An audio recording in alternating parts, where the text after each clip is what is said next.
भाग्य और बुद्धि में कौन बड़ा है दोस्तों? आओ जानते हैं भाग्य और बुद्धि के बारे में। भाग्य और बुद्धि के बारे में जानने से पहले हमारी एक रिक्वेस्ट है कि हमारे चैनल को सब्सक्राइब कर लें और कमेंट में बताएं कि भाग्य और बुद्धि में कौन बड़ा है। पसंद आए तो लाइक करें, ज़्यादा से ज़्यादा शेयर करें, क्योंकि ऐसी जानकारियाँ दूसरों को भी मिलनी चाहिए। किसी को अज्ञान नहीं रहना चाहिए। तो चलो चलते हैं और जानते हैं कौन बड़ा है भाग्य और बुद्धि में। भाग्य और बुद्धि में बहस हो गई।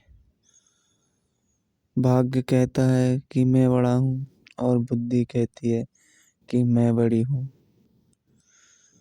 दोनों में बहस हो गई। एक शर्त लगी कि नहीं, मैं बड़ी हूँ। बुद्धि कहती है, भाग्य कहता है मैं बड़ा हूँ। हार जीत वाली शर्त हो गई। तो बुद्धि ने कहा, दिखाओ अपनी शर्त और इसको कुछ बना के दिखाओ।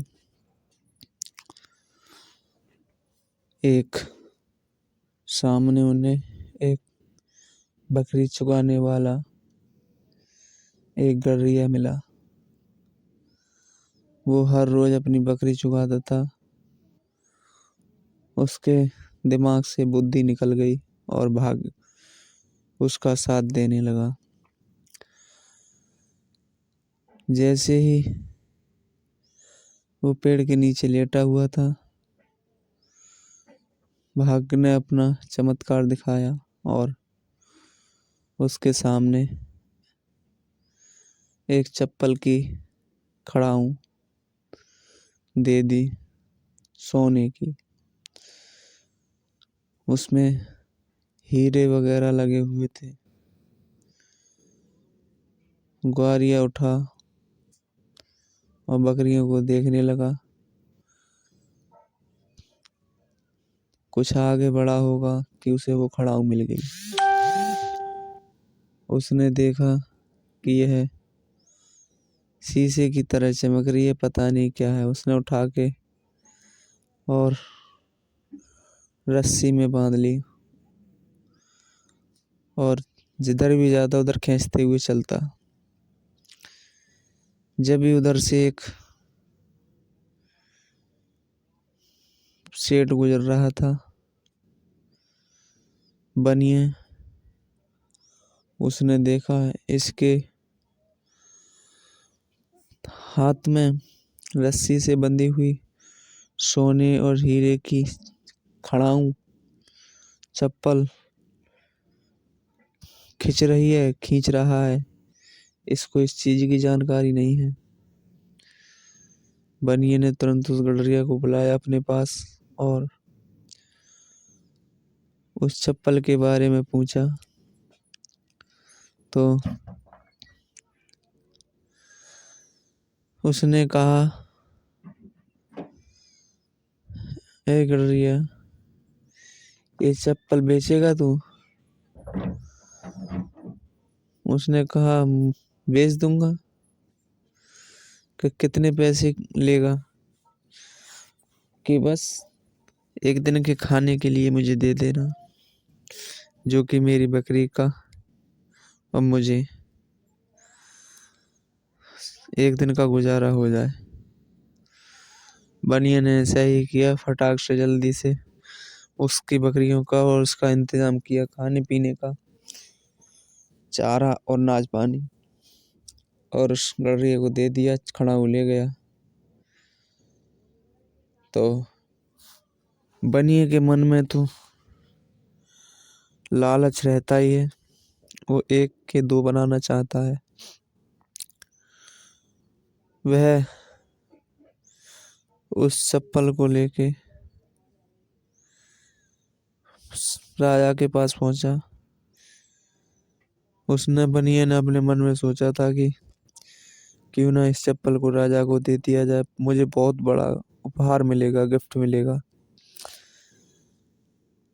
राजा को जब दी तो राजा के पास चप्पल पहुंचते ही राजा बोला, इसका मुझे दूसरा भी चाहिए, नहीं तो तुझे जान से मार दूंगा, बनियों से कहा राजा ने। अब बनिया अचंभे में पड़ गया कि दूसरा मैं कहाँ से लाऊं, ये तो मेरी जान और संकट में पड़ गई। दूसरे दिन फिर उस गडरिये को भाग्य ने उसका साथ दिया। दूसरे दिन वही खड़ा हूँ चप्पल दोबारा से उसे फिर मिल गई। बनिया ने सोचा क्यों ना मैं उसी के पास पहुंचूं, गडरिया के पास, क्या पता उसके पास दूसरी भी हो। गडरिया वही पहले की तरह चप्पल में रस्सी बांध के खींच रहा था। जिधर बकरी को चरा रोकता था उधर कोई ले जाता था खींचता हुआ, हीरे की जो और सोने की चप्पल को। बनियो आया, फिर वही स्थिति। उसने कहा, मुझे एक दिन का खाना और मेरी बकरियों का इंतजाम कर दो और ले जाओ। तो वही हुआ। सेठ ने उसको खाने का इंतजाम किया, बकरी के चारे का इंतजाम किया और उस खड़ाऊ को ले लिया गडरिये से। तो उसने जाके चप्पल फिर वो राजा को दे दी ले जाके बनिए ने। तो बनिए को तो इनाम दे दिया राजा ने, पर बनिए से एक बात कहा कि भी ये चप्पल तू कहाँ से लाया है, तेरे पास तो है नहीं, नहीं तू बना सकता है ऐसी, और नहीं तू इतना धनवान जो कि इतनी महंगी चप्पल बना दे। कि राजा साहब, अब राजा महाराजा की बात थी, झूठ नहीं बोल पाया बनिया। उसने बताया कि राजा साहब ऐसे से बात है, गडरिया के पास ये खड़ाऊ मिलती है, मैं वहीं से ला के आता हूँ, मैं इसे पहन नहीं सकता क्योंकि मैं बनिया हूँ, मेरी इसके लायक औकात नहीं है, इसलिए मैंने आपको गिफ्ट किया है। तो राजा की लड़की भी शादी लायक थी। उसने बनियों के द्वारा, मंत्रियों के द्वारा उस गडरिया को बुलवाया और अपनी लड़की से उसकी शादी करा दी। उसने सोचा जब इसका भाग्य इतना बड़ा है तो क्यों ना उसके साथ शादी कर दूं। इसके पास सोने हीरे की खड़ाऊ मिलती हैं, तो भाग्य में इसके पता क्या नहीं। उसने अपनी लड़की से शादी करा दी। वो अपनी बकरियों को लेकर परेशान रहने लगा। दिन 2 दिन बीते। अचानक उसमें के मन में अपनी बकरियों के लेकर तरह तरह की बातें निकल रही थी। गेट के से निकलता तो मंत्री वगैरह या गेट पर चौकीदार खड़े रहते थे। उसके ने सोचा क्यों ना मैं इस खिड़की से कूदकर अपनी बकरियों को देखूं। भाग्य और बुद्धि वहां खड़े देख रहे थे। भाग्य उसका साथ दे रहा था, बुद्धि उसके दिमाग से अलग थी। तो उसने खिड़की को खोला। खोलने के बाद कूदने की सोच रहा था। बुद्धि बोली भाग्य से कि इसे रोक, नहीं तो ये मर जाएगा। हमारी और तुम्हारी बहस में, शर्त में क्यों नहीं इस गडरिये की जान को गंवा देंगे, ऐसा नहीं होना चाहिए। भाग्य ने पूरी कोशिश की लेकिन रोक नहीं पाया। जब ही बुद्धि से भाग्य ने कहा, बुद्धि मैं तेरे हाथ जोड़ता हूँ, अगर तूने इसे रोक दिया तो मैं आज के बाद हार जाऊंगा तेरे आगे, तुझसे कभी बहस नहीं करूंगा। भाग्य गिड़गिड़ाने लगा। उसकी जान की भीख मांगने लगा। बुद्धि ने कहा ठीक है, आज के बाद मैं बड़ी हुई इसे बचा दूंगी तो, और तुझ पे ये नहीं बच रहा, इसकी जान नहीं बची, लेकिन मैं बचा रही हूँ। तुरंत बुद्धि वहां से गई, उसके दिमाग में घुसी। घुसने के बाद तुरंत उसने सोचा, गड़रिया ने जो छत से कूद रहा था राजा के महल से, मैं यहाँ से क्यों कूद रहा हूँ, इतने ऊपर से कूद के मैं गिर के मर जाऊंगा। और ये राजमहल, मुझे बकरियों से क्या काम है, मैं राजमहल में रहूंगा। आज से बकरियां जहाँ भी जाएं, मैं अपने राजमहल में रहूंगा। वो राजा महाराजा की जिंदगी जीने लगा। तो दोस्तों, भाग्य में सिर्फ मिलता है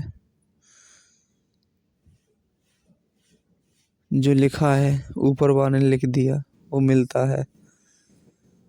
भाग्य किसी का जीवन नहीं बदल सकता। इंसान को अपना जीवन बदलना है तो अपनी बुद्धि से ही बदलना होता है। भाग्य में जो लिखा है वो तो मिलेगा ही मिलेगा। तो दोस्तों, हमेशा बुद्धि बड़ी होती है, कर्म बड़ा होता है, बुद्धि से किया हुआ कर्म ही बड़ा होता है। कर्म को प्रधान माना गया है, भाग्य तो बात की बात है। अपने भाग्य पर बैठकर कोई भरोसा करे कि मैं खाना पीना बैठकर खाता रहूं तो उसकी भूल है। हमेशा आदमी की बुद्धि ही बड़ी रहती है। किसी पागल को लेकर चलो, उसके पास कितनी भी धन दौलत हो, भाग्य में उसके कितना भी लिखा हो, जब उसके पास बुद्धि नहीं होती तो वो धन दौलत की औकात नहीं समझता। इसीलिए कहते हैं बुद्धि हमेशा बड़ी होते हैं, दिमाग हमेशा बड़ा होता है। आशा करते हैं यह कहानी आपको अच्छी लगी होगी। हमारे चैनल को सब्सक्राइब कर लें, हमारे चैनल पर नए हैं तो, और हमें सपोर्ट करें, लाइक करें, कमेंट में बताएं यह कहानी आपको कैसी लगी। आशा करते हैं कि हम आपको ऐसी ही नई नई कहानियाँ लेकर आते रहेंगे, और हमारा हौसला बढ़ाने के लिए हमें सब्सक्राइब कर लें।